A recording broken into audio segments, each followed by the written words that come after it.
What's up, family? Day 3. You've acknowledged your worth and you've looked for true rest. Today we're talking about what you've been through, your story. You've been through things that would flatten most people. You've had to be smart, quick, and tough just to survive. But how often do you give yourself credit for the sheer resilience it took to make it this far? When we look back at the pain, the betrayals, the hard losses, it's easy to fall into the role of a victim. And don't get me wrong, bad things were done to you. The injustice is real. But if you stay there, you give the pain of the past power over your future. You need to take ownership of your narrative, not as a victim, but as a survivor. You are standing here today with a perspective and a strength that most people don't have to learn. That's a superpower. Your past is not a prison. It's the launchpad for your future. The challenges you overcame are not footnotes in a sad story. They are the evidence of your grit. But how do you really leave the past behind? It starts with trusting that your story isn't random chaos. It's part of a bigger blueprint. Your past has given you valuable wisdom. You know what betrayal feels like, so you can be a better friend. You know what scarcity feels like, so you can be a better steward.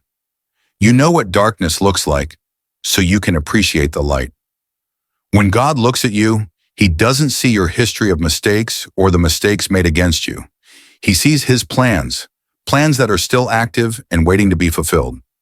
This is one of the most powerful promises in the Bible. It's a direct response to any doubt you have about the future.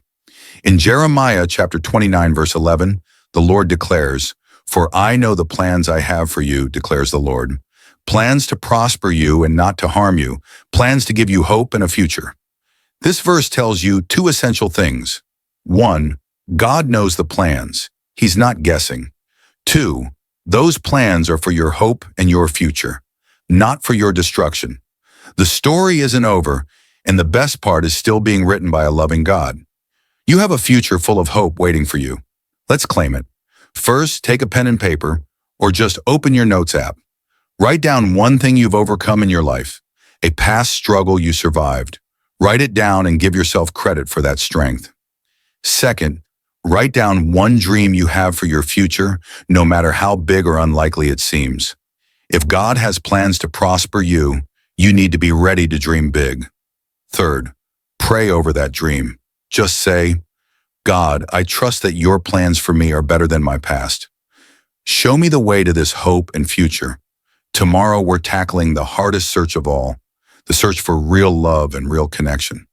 You don't want to miss it. Peace.